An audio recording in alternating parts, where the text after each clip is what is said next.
오늘 읽어볼 책은 비범한 정신의 코드를 해킹하다라는 책입니다.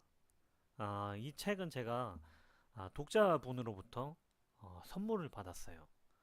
아, 직접 인터넷 서점에서 구매를 하셔가지고 저한테 선물을 보내주셨어요.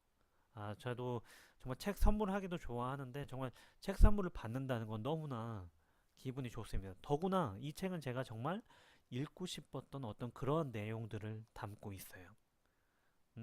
제가 이전에 썼던 출근하지 않고 퇴직하지는 않는 1인 지식 창업에 담았던 어떤 내용하고도 어떤 일맥상통하는 그런 부분도 있고요. 이 책을 보면서 느낀 게, 그러니까 수백 년 전, 수천 년 전에 만들어졌던 어떤 오래된 낡은 관습들이 아직까지도 우리 생활 속에 침투하고 있다는 것들, 은연중 침투해서 어떤 고정관념을 만들고 있는 것들이 굉장히 많다는 것을 느끼게 됐어요. 음, 특히 좀 한번 내용을 한번 읽어볼게요. 이 책은 이제 몇 가지 단락으로 많이 이제 나눠져 있는데 크게 네 파트예요. 그러니까 문화 배경 속의 삶, 그리고 거기에서 깨어나기, 그리고 자신을 다시 코딩하기, 그리고 비범해지기. 그러니까 너무나 평범한 사람들, 이 평범한 사람들이 정말 평범한 그 자체일까? 아니면 비범해질 수 있는데도 불구하고 이 세상이 만든 어떤 규칙에 순응하다 보니까 그냥 평범하게 살아가는 거 아닐까? 이런 거에 대한 의구심으로 이 책을 집필하게 됐습니다. 특히 파트 1이 마음에 닿았어요. 이제 파트 1이 문화 배경을 초월하라. 세상의 규칙에 의문을 제기하는 법을 배우다. 그러니까 세상이란 원래 그런 것이니 그대로 받아들이고 사는 수밖에 없다는 말을 우리는 귀에 못이 박이도록 들으면서 자란다. 세상의 벽을 부수려 들지 마라. 가정을 잘 일구고 인생을 즐기고 돈을 모아라. 하지만 이런 삶은 매우 한정적인 삶이다. 한 가지 사실만 깨닫는다면 삶의 지평은 훨씬 드넓어진다. 우리가 인생이라 부르는 이 모든 것이 우리보다 나을 것 없는 사람들이 만든 것이라는 사실 말이다. 스티브 잡스가 했던 말입니다. 결국엔 여기서는 고정된 어떤 관념들을 견칙이라는 말로 대신하고 있어요. 오랫동안 굳건하게 자리 잡았던 어떤 견칙들. 우리는 지금부터라도 내적, 외적, 개인적, 제도적으로 자신의 방식을 밀고 나가야 한다. 처음에는 이것이 아무런 보호 장비도 없이 높은 빌딩에서 뛰어내리는 것만 같을 것이다.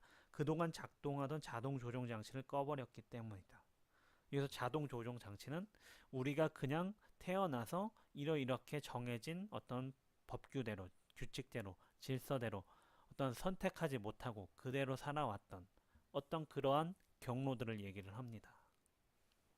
음, 항상 뭐 입시 제도니 어떤 결혼 제도니 항상 바뀌어야 된다, 바뀌지 않아야 된다. 어떤 기득권층과의 어떤 이해관계 이런 것 때문에 계속 충돌이 있죠.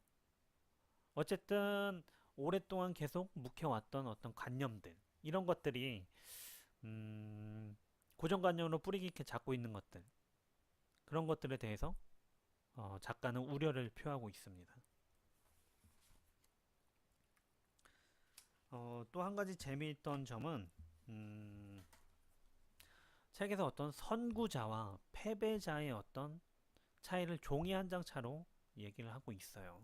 그러니까 예를 들어 뭐 에디슨이 발명가로서 어떤 업적을 내지 못하고 성공을 하지 못했더라면 그냥 낙제 점수를 받는 아이로 그냥 남았을 겁니다. 역사에 기록되지 않았겠죠.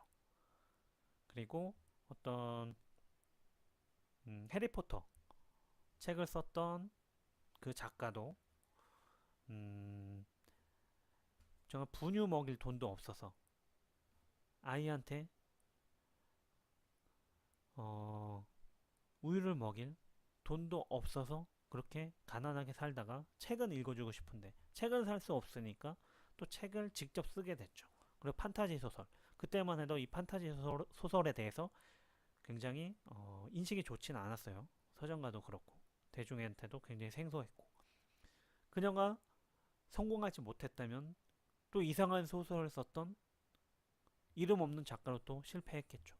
성공하니까 선구자가 되고 실패하니까 역사 속에서 완전히 지워져 버리죠. 그러니까 과정은 완전히 생략되는 거죠. 노력했던. 그러니까 어느 나라에서는 그런 얘기를 하잖아요. 우스갯소리로 뭐 빌 게이츠가 우리나라에 왔으면 그냥 철물점에서 아니면 뭐 컴퓨터 가게에서 뭐 일하던 사람이 될 수가 있겠구나. 이런 농담 반 진담 반 어떤 이야기들도 나오고 있습니다. 그러니까 어느 어떤 고정관념의 규칙, 질서 때문에 그 안에서 계속 웅크리고 사는 사람들이 대부분이라는 거예요. 자신의 어떤 잠재력을 끄집어내지 못한 채로 말이죠. 음.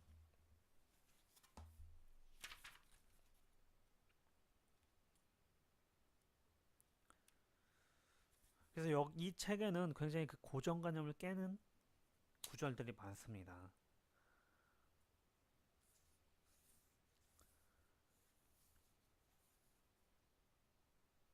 소속되고 싶어하는 마음은 사이비 종교에 가입하는 사람들에게서 그 극단적인 모습을 보여준다. 받아들여지고 싶은 열망이 너무 강한 나머지 이들은 의문적인 능력을 스스로 마비시켜버리고 극도로 비논리적이고 불합리한 믿음을 받아들인다. 음, 그리고 데이터에 근거한 과학자의 견해는 자신이 가진 증거만큼만 강력하고 언제든지 바뀔 수 있는 것이지만 부족의 신조는 받쳐줄 데이터가 불필요한 신뢰심과 믿음의 발로여서 부족민은 자신의 믿음을 무조건 확신한다. 그러니까 한 번 믿었던 걸 계속 믿을 수밖에 없는 사회 구조가 계속 반복되고 있는 거예요. 누군가가 깨트리지 않는 한. 음. 물론 모든 변화에 대해서 긍정적으로 받아들일 수는 없어요. 기존까지의 어떤 관습을 한순간에 무너뜨리기도 힘들고요. 그렇지만 스스로 생각의 전환은 필요할 수는 있어요. 그냥 대세에 따라서 누군가가 하니까 그대로 따라가는 건 쉽지는 않다고 저는 그냥 마냥 쉬운 건 아니다. 마냥 좋은 건 아니다. 그런 생각을 가지기도 합니다. 음, 저도 이제 직장에 다니면서 많은 고민을 했어요. 많은 사람들이 가듯이 그냥 평탄하게 직장 생활을 할 것인가, 창업을 할 것인가, 홀로 설 것인가, 그에 대해 많은 고민을 했어요. 어떤 답은 없지만, 기존의 어떤, 뭐, 이렇게, 뭐, 10대는 20대, 20대는 이렇게, 40대는 40대, 이렇게 살아야 된다는 고정관념을 스스로 깨기는 했습니다. 그래서 지금은 저만의 삶을 꾸리곤 있고요. 인생의 정답은 없지만, 한번 도전의 가치는 있다고 생각을 해요. 항상 누군가의 순응해서 이끌려 다니면서 사는 삶이 아니라 자기의 인생 소소하게나마 정말 어, 꾸려 나가는 거죠. 음. 그래서 이 책을 보면서 지금까지 여러분들이 어떤 고정관념에 휩싸였다면 그것들을 한꺼풀 벗겨낼 수 있는 그런 책이라 저는 생각을 합니다. 밤에 읽기 좋은 책이고요. 전 또 다음 책으로 여러분들하고 또 짧게 인사를 나누도록 하겠습니다. 좋은 밤 되시기 바랍니다.